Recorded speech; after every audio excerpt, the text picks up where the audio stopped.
Hi everyone, today's headlines. PDA government plan for Hornbill Fest under COVID-19. A suicidal mission. Nagaland COVID-19 tally 8,436. Government extends Puja greetings. Target to enroll first batch of medical students by July 2022. Navy demonstrates combat readiness, releases video of missile firing. China to retaliate if US proceeds with Taiwan arms sale. Ruthless Mumbai Indians beat listless CSK by 10 wickets. NST bus services to resume with 50% capacity from October 29.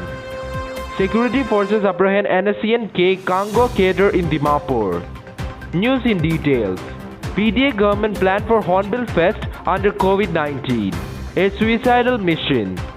NPF has expressed shock and hit out at the PDA government for its decision to celebrate the annual Hornbill Festival 2020 by describing it as a suicidal mission, especially during COVID-19 pandemic. Press Bureau NPF said, while COVID-19 was on the rise on a daily basis and the state reeling under the COVID-19 pandemic, it expressed surprise with the heartless attitude of the PDA government to persist with conducting the annual festival. NPF chided the PDA government that it was not a time to merry-making and momentary pleasure, but to ensure the safety of its people and change its decision for the safety of its people. Nagaland COVID-19 tally 8,436. Nagaland COVID-19 tally rose to 8,436 after 140 new COVID-19 positive cases were detected. 118 in Dimapur, 16 in Kohima, 2 each in Mokokchung and Zunabadho, and 1 each in Tunjang and Woka. Government extend Puja greetings. Nagaland Governor R.N. Ravi has extended warm greetings to the people of Nagaland on the occasion of Dussehra and Durga Puja and prayed that this auspicious festival inspired us to follow the path of virtue and guide us towards oneness, peace and happiness. In his message, Ravi said Durga Puja celebrates the mother goddess and her victory over the demon Mahishasura. This festival is celebration of victory of truth over falsehood, triumph of the righteous and defeat of the evil, he said. Governor has, however, suggested celebrating Durga Puja festival by observing all the COVID-19 protocols this year, as it was absolutely necessary for the safety of our people. Target to enroll first batch medical students by July 2022.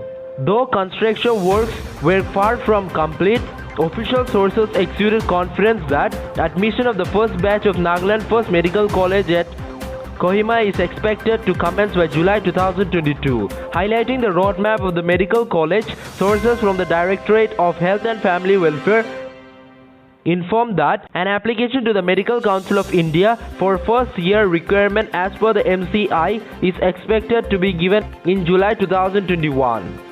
Navy demonstrates combat readiness and releases video of missile firing. In a demonstration of its combat readiness in strategic sea lands around India, the Indian Navy on Friday released a video of an anti-ship missile destroying a sinking ship with deadly accuracy somewhere in the Arabian Sea. The missile was fired by the frontline corvette INS Prabal as part of the mega naval drill involving aircraft carrier INS Vikramadityan and a number of warship, attack helicopters, aircraft and other assets of the Navy. An Indian Navy spokesperson tweeted that the missile homed in on its target and all ship hitting with deadly accuracy at its maximum range.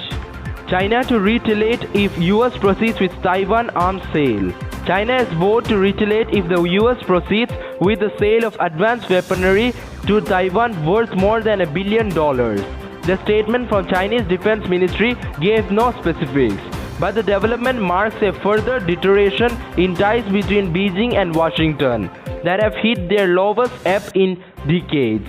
The statement issued late Thursday night demanded the cancellation of the sale and an end to all the interaction between US and Taiwanese militaries in order to avoid serious repercussions for relations between China and the US and their armed forces and peace and stability in the Taiwan Strait. Failure to do so would compel the Chinese side to fight back resolutely, the statement said. Ruthless Mumbai Indians beat listless CSK by 10 wickets.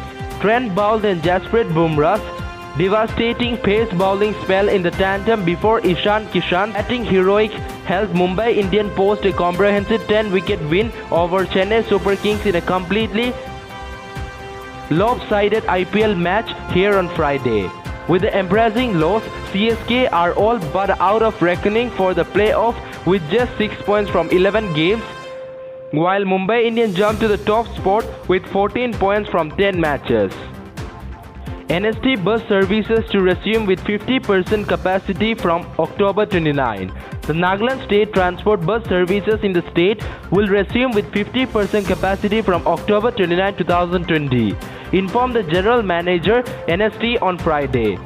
In a notification, GM NST stated that as per the government notification dated October 20, 2020, all NST bus services operation shall resume with effect from October 29, 2020 by strictly adhering to SOP guidelines and maintaining social distancing of 50% seating capacity.